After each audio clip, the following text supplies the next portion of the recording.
What's up, racers? Welcome back to the Global SS Challenge, and we are with the Scirocco, so the Volkswagen with Jevington in the Oceania region. Right now we are sitting in the top 5 in the manufacturers, but a good result here will solidify our position there even further. So here we go then. The strat for this one is it's a 2-stop for me, especially in the Scirocco. We would like to do it with the soft tyres, but because it's front-wheel drive, it just tears up those front tyres. So in the race, we will be running with the medium tyres. And don't forget, there is the tyre requirement, so we do have to use the hard tyres at some stage in the race. So we will be going for a 2-stop and doing 3 sets of 6 laps. So jumping into the pits right now, I haven't actually set a fast lap time. We had like incidents over the lap, and now that means that we have to really throw it around this lap because we have 1 minute 47 remaining going into turn 1, and it's going to be pretty close, seeming that a fast lap is 1:47 or so, 1:46 even. 5 seconds to make it to the line. Are we going to make it? And I'm going to slow it down as we come across the line, down to 1, down to 0, just before the line, and we don't get a chance. So obviously when you hit 0, that is it. You don't get the second of 0, if that makes sense. So exceptionally close margins there. So that's it. We start in 20th position, our worst qualifying for the whole of the SS Challenge. How are we going to do from the back of the field? I was already predicting that this race was going to be absolute crap fest. This is the first one out of the 5 regions that I do, as it is the first one of the day. Turn number 1, we just go up the inside of the Porsche, nice and easy. And I remember saying to myself, the Scirocco is faster than the Cayman in a straight line. And I was just saying to myself, please back out, please back out, please back out. Just let me get into this. Why are you fighting me? He does just dip out, and I do get a nose in and go through the death chicane just in front of him. So got away with that one, and a big pack of cars up in front of us. This is a very tricky corner, as you do have to optimize that trail braking as you're turning while braking. McLaren gets a bit squiggly, goes into the side of the Lexus, and that gives us a run up the outside. Little booty tap there from the McLaren as well, but that means we are up into 17th position. The Aston Martin in front of us as well, picking up a half a second penalty for one thing or another. Now coming through the sweeping S's coming down the hill. Really have to get the entry angle right on all of the apexes here, otherwise you'll just understeer off into oblivion and you'll lose a load of time. Not bad exit there though, as we see ourselves in the slipstream of the Aston Martin in front of us. Yep, just checking over to the radar there and watching up the inside. He's going to go a little bit wide there. I'm not really sure what the Mercedes was doing. He actually has very, very bad signal, so maybe that played a part in it. You see the penalty marker in front of us counting down, so there is that penalty line coming up. I thought about going around the outside there, but deciding against it, as that is going to slow us down, and just managing to get that cutback on the second apex and onto the start-finish straight is a much better decision than fighting him through the first apex of the last chicane. So a pretty insane first lap. We have gone from 20th position up to 14th, as someone did just dip into the pits. I think they were on the hard tyre, so they just did 1 lap on the hard tyre and then maybe going for 2 quick stints on the softs, but I'm not really sure if that makes sense or not, as the soft tyres would be very, very worn by the end of it. But anyway, coming into the death chicane for the second time, what is going to happen? Bird Wave Racer in front of us. He's going to cause a couple of issues through this race, that's for sure. And also Apex Warrior in front is going to feature as well. Is he good? Is he bad? Only time will tell. Into that braking zone there, trying to turn while braking and coming back for that late apex to get on the power as soon as possible. But quite happy with how the race is going. I knew I had the pace. I'm pretty sure I could be up near the top. I think the Atom Cat Racing, I think we raced against him when we did the Nürburgring a couple of rounds ago, and he, well, you know what, he absolutely smashed it.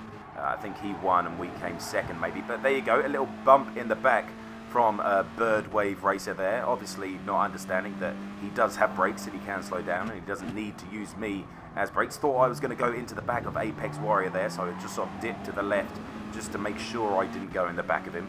And now I just want to be patient, because I know the Jaguar is good in a straight line, but the Scirocco is also good in a straight line. That top speed is pretty damn good. So all I want to do is stay close enough so I'm in the slipstream so I can get him on the start-finish straight. So we get a little bit of a better exit as he does go a little bit wide and a little bit wiggly on his exit, but that does mean we are in the slipstream and we move to the right of him as we are going faster, obviously.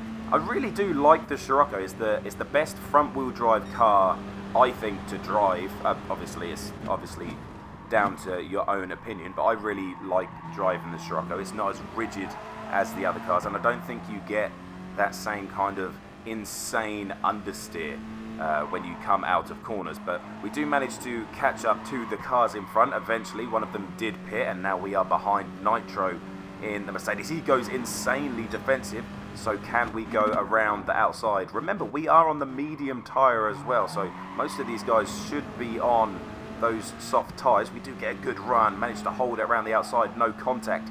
Fantastic. We do have the run into the final chicane. That should be the deal done. And as soon as I am a car length in front of him, I move over to the left across his line, so he has to follow me through.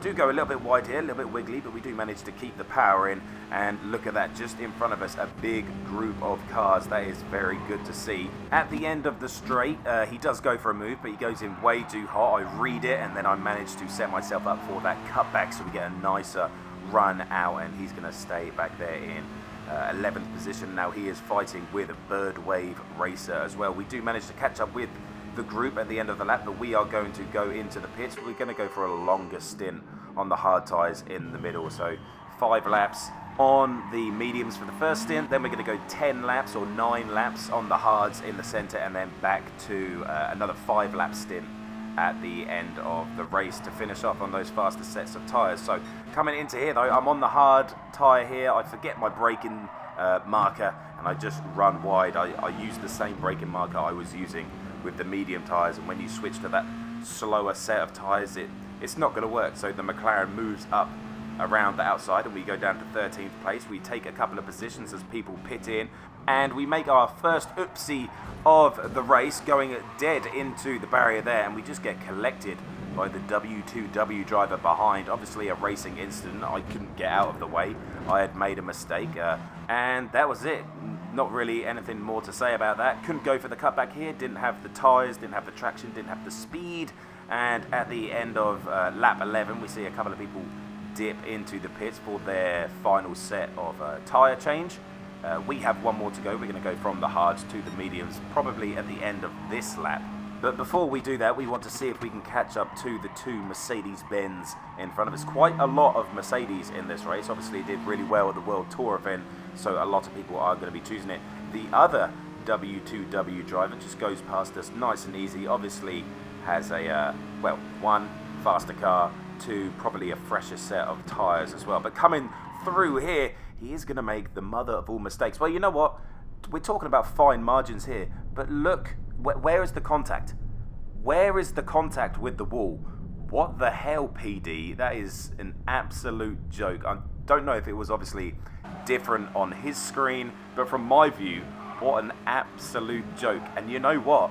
It happens again in one of the next videos. So into the pit for our final tyre change, going from the hard to the medium. We do have a little bit of fuel to put into our car as well. Not really that good at saving fuel in this car. Gonna put in a little bit more, as we did have issues in the last round, but no such issues this time around. And we do come out in 13th position behind the Jaguar driver, Apex Warrior, and that W2 driver that hit into us through the death chicane. So what can we do in the chase from the Jaguar and coming through the sweeping section here? Are we going for the move? I am actually going to regret not going for a move here, as I do decide to just tap the brakes and he's going to dive across. So good job I did tap the brakes. I mean, I wasn't alongside him enough, so I had no right to be going for that move, but you know what? Whatever. We will settle in for 13th position. Are we going to go for a move up the inside of the Jaguar? I do move to the inside, maybe just to force an error or a mistake from him. Not really. Well, I wasn't really ever going to go for the move at all. But here we go. This is the main incident of the whole race, coming into the final chicane. We do have Nitro behind us, and he is just going to give us a tap into the back of Apex Warrior. That's going to send Apex off. He's going to rejoin the track into us, and we go into the barrier, and we get full frontal damage. Full frontal damage is never good, especially not in a racing game, and that puts us all the way down to 17th position. So in my eyes, obviously all the blame goes to the Nitro driver, the one in the Mercedes. He obviously caused the whole incident. My second thing is, why did he not ghost? Why did the Jaguar not ghost as he was coming back in? You know, the ghosting is so inconsistent. But anyway, it's done, it's over. What do you think? Let me know in the comment section below, as we do go for a double move on the Aston and the McLaren as they get a little bit handbags through that chicane of death. We do go a little bit deep, but we are going to get the run up the hill on the McLaren, as we do have that straight line speed of that Scirocco power. The big Scirocco power. It's just such a shame that those front wheels just don't cooperate. He goes for the sendiest of all sends. Go for the cutback, but it's not going to be quite enough, but we're going to let it fly. We do try and get up the inside going into the final corner, but I decide against it.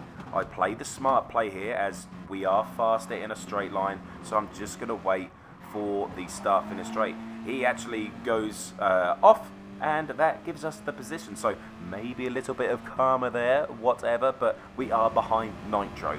I do want to beat him. Are we going to beat Nitro? The Aston Martin, with the assist of the slipstream, sends it up the inside on turn number 1. Not really going to fight it at all, and we're going to fight... who is that? Space Dust Daddy. What a fantastic name. We're going to fight him into the chicane of death. We do have that little bit of slipstream of the Aston Martin in front, so that is going to help us out. Death chicane then. Is anything going to happen? The Aston Martin isn't as fast through there as we are, but I just have to sort of lift off and coast behind him. Are we going to go for a send up the inside? No, we're not. Are we going to go for the around the outside move? Can we hold it around the outside? Can't get on the power soon enough, and he is just going to keep that position very, very close to doing that move around the outside. Big group of cars ahead of us now. That is 14th to 8th, I believe, and it does become like 14th or 15th, including us, at 16th with the car behind, all the way up to 7th place. And I truly believe that we would be at the front of this pack if we didn't get that crash. Little tap in behind, and this is what I'm talking about, fine margins.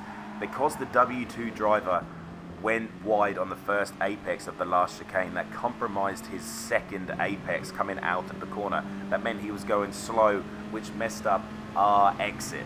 So instead of us being at the, well, on the back of the pack in front, we've lost about 2 seconds. And instead of being up there fighting for 13th or 12th position, we're now down in 16th. And that is just the finest of margins, being in the wrong place at the wrong time. But it is the final lap. What can we do? Can we claw our way forward?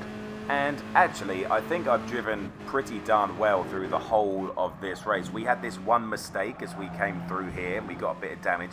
And then, you know, the unfortunate crash when Nitro hit in the back, and then the rejoin of the Jaguar. Can't really get out of the way, but other than that, we've driven pretty well. We did go wide on this corner once, but, you know, it's a handful of mistakes over 18 laps. But if you are wanting to win, if you are wanting to finish at the front of the pack, it's those little mistakes, it's those little errors that are going to cost you those positions. Instead of finishing 16th, we could be finishing in 7th, maybe even further forward. But as we come around this corner, back to the race, some racer does leave, so that goes up to 15th. Another racer spins out wide. We are now up to 14th. What can we do from here till the end? Still a massive group of cars in front of us. Really, really frustrating that I'm not at the front of this pack. But anyway, head down. Can we do any more overtaking? Is there going to be any more drama up front? Eyes scanning to see if there's any bumps and crashes going on. Is there any penalties going to be given out? Looks all nice and clean. Just need a good run out of the last corner. Once again, the Citroen does not get a good run. We are just going to sweep around the outside of him or her, and we're going to try to dip into that slipstream. But unfortunately for us, all the cars in front do have slipstream of well, you know, the cars in front of them, so it's going to be impossible for us to overtake them. But as we come across the line, someone actually forgot about the tyre requirement rule, so they get a 20-second penalty, and, well, that's going to give us 12th position. Bloody hell, we worked hard for that 12th, and 644 points still going to be added onto our score, and that's going to be it. Wow, what an insane race. I really hope you enjoyed that one. I did. Well, I really enjoyed racing it and creating this video for you as well. So thank you so much for watching, liking and subscribing. Thank you to the channel members for doing what you do, and we'll see you in the next one.